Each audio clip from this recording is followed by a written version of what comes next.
இதே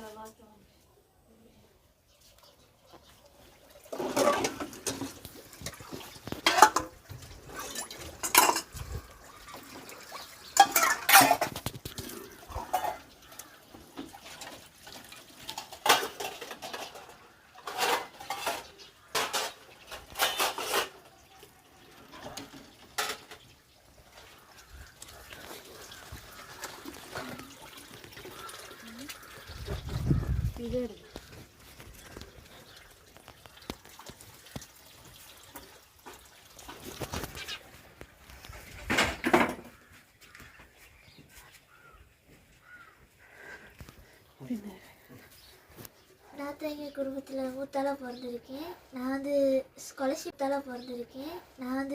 ஸ்காலர்ஷிப் எழுதினேன். 3 மார்க்ஸில் தான் நான் ஃபெயில்.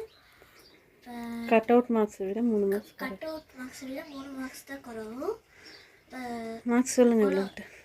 142க்கு 139 மார்க்ஸ் குறைஞ்சிருக்கேன் எடுத்திருக்கேன். இப்போ வீட்டு நிலைமையை பார்த்தேன். அதனால் வீட்டு நிலைமைனால நான் ஒழுங்காக படிக்க முடியலை. எனக்கு கரண்ட் வசதி கூட ஒழுங்காக இல்லை. நாங்கள் வந்து சொந்தக்காரங்க வீட்டிலேருந்து தான் எடுக்கிறோம். எங்கள் தம்பி வந்து அடுத்த வருஷம் ஸ்காலர்ஷிப் எழுத போகிறாரு. அவரும் என்னைய மாதிரிக்கே ஸ்காலர்ஷிப் மார்க்ஸ் அப்படி எடுக்கக்கூடாதுன்னு சொல்லி அவரையும் நான் என்னைய விட கொஞ்சம் முந்த பார்க்குறேன். மார்க்ஸ் எடுக்க வைக்கணும். அதனால் ஒழுங்கான கரண்ட் வசதி வீட்டு கஷ்டம்லாம் இருக்குதுண்ணே. அதனால நல்ல ஒரு வீடாக பார்த்து அந்த வீட்டுக்கு பொறுப்பான அமைச்சர்கள்லாம் இருக்கீங்க தானே, அவங்களால எனக்கு ஒரு சின்ன ஒரு நிலப்பரப்பு வீடு ஒன்று செஞ்சு கொடுத்தேன்னா நல்லா. நான் அதை தாழ்மையோடு கேட்குறேன். நான் வந்து இப்போ மாட்டுத்தொழுவத்தில் தான் நாங்கள் வாழ்கிறோம். இவர் வந்து நல்லா பாட்டு படிப்பார், நல்லா மியூசிக்கெல்லாம் பாட்டெல்லாம் படிப்பார். இன்னொரு குட்டி தம்பி இருக்கார். அவர் வந்து அடுத்த வருஷத்துலேருந்து நர்சரி போடணும். அந்த வசதியெல்லாம் எங்ககிட்ட அவ்வளோ இல்லை. இந்த வீட்டு நிலம் இதெல்லாம் வீடியோ பண்ணோம். இது நீங்கள் பார்த்துருந்தீங்கன்னா தெரிஞ்சிருக்கும். அதனால் இதுக்கு ஒரு ஒழுங்கான வீடு எனக்கு வேணும்.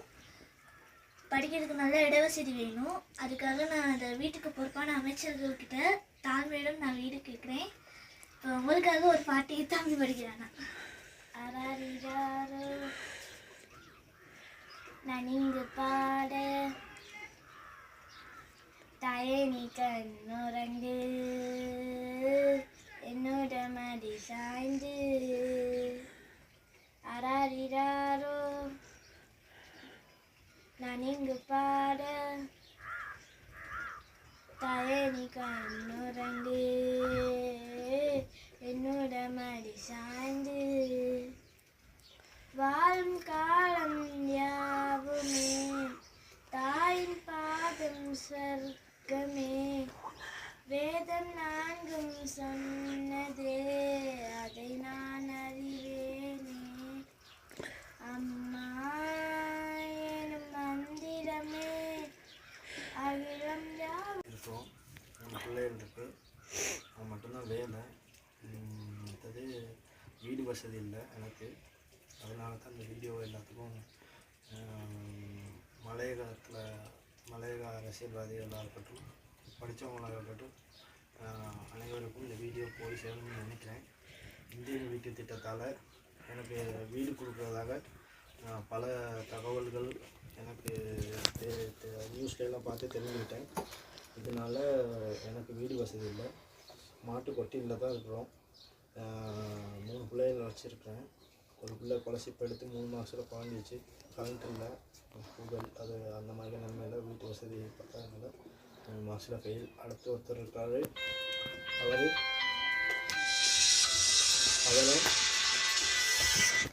அவரும் அடுத்த வருஷம் ஸ்காலர்ஷிப்பு. அவருக்கும் படிக்கிறதுக்கான இட வசதி பத்தாது. அறவே வீடு வசதியே இல்லை. இந்த மலையத்துக்கு வீடமைப்புக்கு பொறுப்பான அமைச்சர் மாதிரி இந்த வீடியோவை பார்த்து தாழ்மையோட இந்த வீடு வசதியை யாருக்கு கொடுக்கணும்னு தெரிவு செஞ்சு எனக்கும் அதில் ஒரு வீடு ஒன்று கிடைச்சா எனக்கு ரொம்ப சந்தோஷமாக இருக்கும்.